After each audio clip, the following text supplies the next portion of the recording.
Welcome to PreMath. In this video, we are going to prove that the left-hand side of this equation equals to the right-hand side. And here's our trigonometric equation, the square root of 1 plus sine of x all over 1 minus sine of x equals to tangent of x plus secant of x. Please don't forget to give a thumbs up and subscribe. Let's go ahead and get started, and here's the proof of this given trigonometric equation.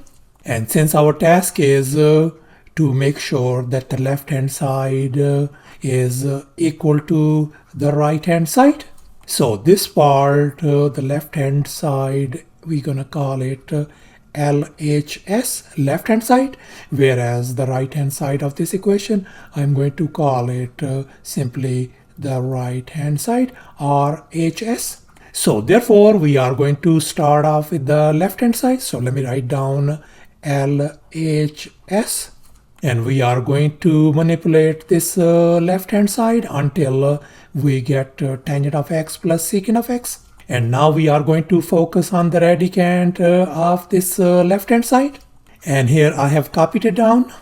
We got 1 plus sine of x all over 1 minus sine of x. And now we are going to rationalize this denominator.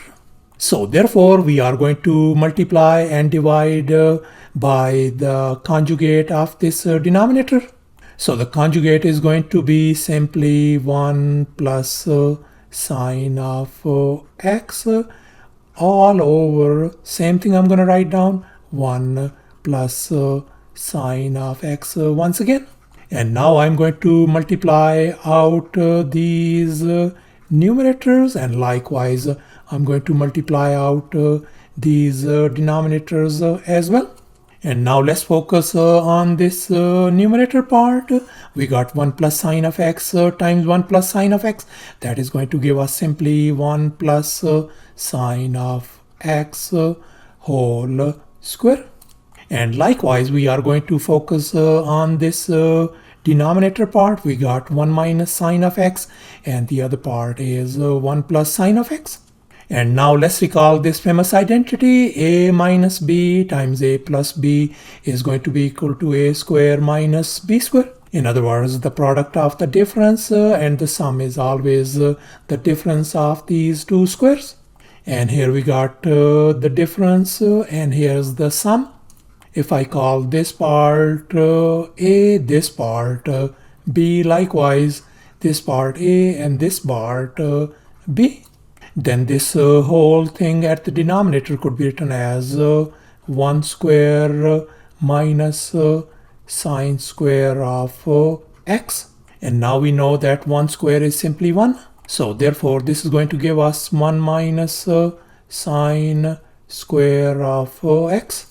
So thus this denominator part could be simplified as 1 minus sine square of x. And now let's recall this famous fundamental identity, sine square theta plus cosine square theta is always equal to 1, where these angles theta are identical. If I drag this sine square theta on the other side, then this whole thing could be written as cosine square theta equals to 1 minus sine square of theta. So therefore we can see we could rewrite this 1 minus sine square x as cosine square of x. So therefore this whole thing could be written as simply cosine square of x. So thus this whole denominator part simplifies to cosine square of x. And likewise we know the top part, the numerator, is going to be 1 plus sine of x whole square, as you can see in this next step. So therefore we conclude that this part 1 plus sine of x divided by 1 minus sine of x could be written as 1 plus sine of x whole square divided by cosine square of x. And now this whole thing could be written as, we can write as 1 plus sine of x divided by cosine of x whole square.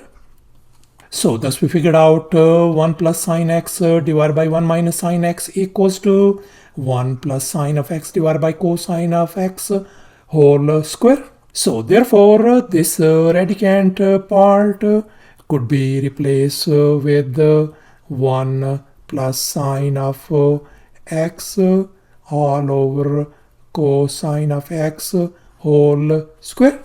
As you can see in this next step, I have replaced this whole left hand side with the square root of 1 plus sine of x all over cosine of x whole square. And now let's make an observation. We can see this square and this square root, they undo each other. So therefore we are ended up with this 1 plus sine of x all over cosine of x. We are dealing with the left hand side. And now we can write this part as 1 divided by cosine of x plus sine of x divided by cosine of x as well. And now let's focus on 1 divided by cosine of x.